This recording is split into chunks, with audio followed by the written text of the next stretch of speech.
Hey YouTube family, it's your boy Magnificent. I wanted to address today a topic that happens often. Just wanted to educate your expectations in the oil field. Now, typically, the wintertime is when it gets slow. Now, not always, but typically, for a lot of reasons, depending on the kind of company you're with. It could be because the company wanted to kind of back things out. That's the end of their fiscal year. It could be a lot of reasons, but you're going to find, depending on the field, at least for frac, it can get slower. What do you do in those situations? We make the streams louder.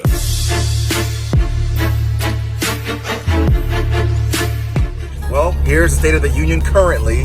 As of late, I mean, yesterday I only got about 6 hours. You know, previously it was about the same and about the same. So just kind of educate your expectations that it will get slow. But how do you handle that? You can't control what happens to you. All you can control is your response. Now, I will say this before I share with you how. The difference maker in attitudes, whether you be a company or whether you be an employee, is about communication. You know, if you communicate with your folks, people will go to hell for you and back. This is where we hold them. This is where we fight. As long as you communicate with them. But what do you do when a company doesn't communicate with you? What do you do when you don't know? You're in desperation though. You don't know what the future holds. You feel like you're being told stories or just things that are kind of surface level. They're not really giving you the real deal of what's happening. Well, I heard of a story that you got to hear that I think gives you the tools to handle not only this situation, but any situation, especially in the oil field. You got to find your way. So there's a story that I heard from a book I read once called The Secret of the Seven Seas that I've never forgotten. You got to hear it. If you're having any challenges, turbulence-wise, especially if you're in the oil field, you have to be this person. You know, if you're not this person that I'm about to describe, then you might find it difficult. The culture, the lifestyle that is in this specific field is different than normal America. I say civilization, quote unquote. You have to understand you're coming to a different place.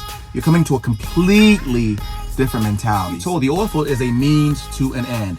If this is an end for you, you're going to have to approach it differently than someone who's coming here to accomplish something. You'll notice in the story I'm going to tell you, the hustle, right? It was simply a means to an end.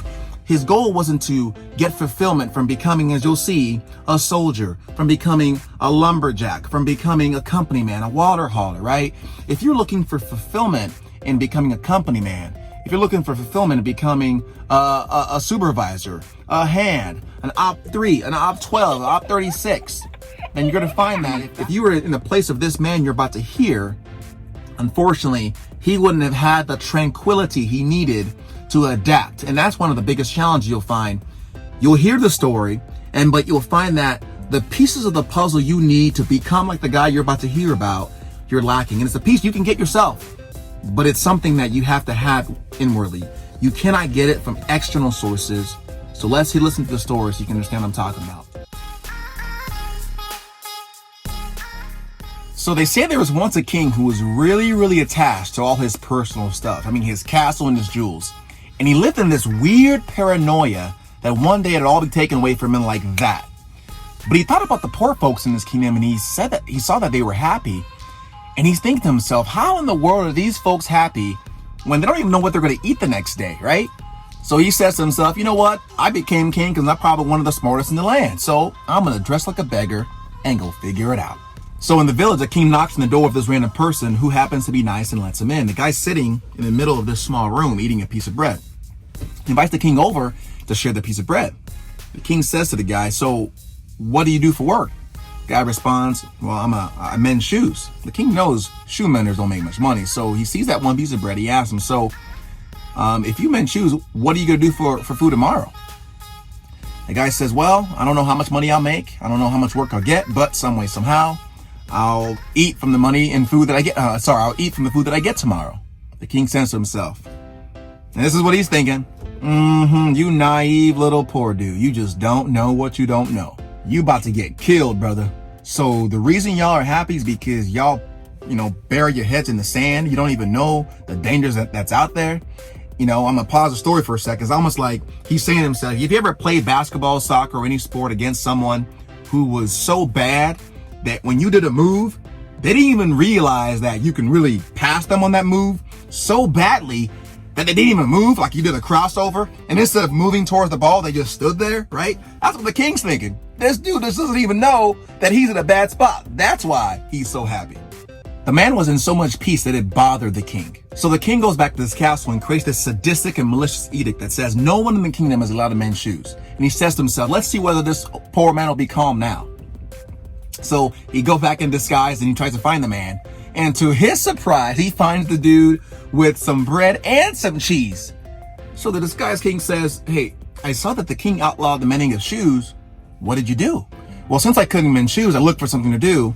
I saw some folks carrying water. I monitored them. I kind of practiced it in my mind. I learned how to do it. And then I offered to help. And they pay me more than I make mending shoes. How about that, right? Here's the king's response. Right? So he's like surprised. King goes back to his castle, not amused. He just couldn't stand the peace and lack of attachment that this poor man was exuding on temporary situations. So the king goes back to his castle, creates this new law saying no one in the kingdom is allowed to carry water. Gets back in disguise, goes to find the man at his house, and to his dismay, finds the guy with wine, cheese, and bread. He is beside himself. He asks the dude, how did you manage this? Poor man's like, dude, you wouldn't guess what happened. Well, I was looking for something to do. I went to the wood to learn how to cut trees with the lumberjacks. They saw that I could do the work. They hired and paid me very well, even better than I used to make carrying water. Great, right? Guess what the king's like? Yeah, awesome, right? The king is, he is beside himself. Goes back to his castle, creates this new law, says all lumberjacks are required to come to the castle and work for the king as guards. Now he would have him in his hands, thinks the king. So he goes back in disguise, finds the old man in his house. He is surprised to see a cupboard full of food, all kinds of bread, wine, cheese, fruit. He's even feeding the stray cats, helping his neighbors out, the whole shebang, right? And the king is like, what? How is this possible? What happened? I know the lumberjacks are working for the king now, and the king only pays once a month. How did you get so much food if he hasn't paid you yet? Guy's like, I know, right? I worked all day as a guard. I went to get paid, but they told me that they pay everyone once a month. And so I'm thinking to myself, what am I going to do? I've already given my food away to the people that needed it most. How am I going to fix this problem? So I thought to myself, what am I going to do? Aha, I'll sell the steel of my sword and replace it with the wooden sword. With the money, I'll buy food. When I get paid in the month, I'll replace the sword.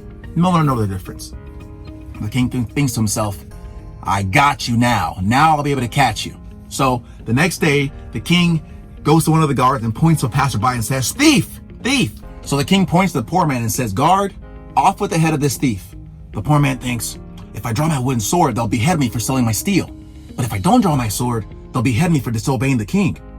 But because the poor man was always at peace with himself, with no attachments to temporary situations, the solution came to him almost like magic. So he grabs the sword and he shouts as loud as he can. If this man is a thief, then let my sword behead him.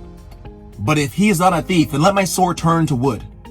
Raises his sword, and of course it's wood. And the crowd's like, oh, miracle, miracle, praise be to the Lord.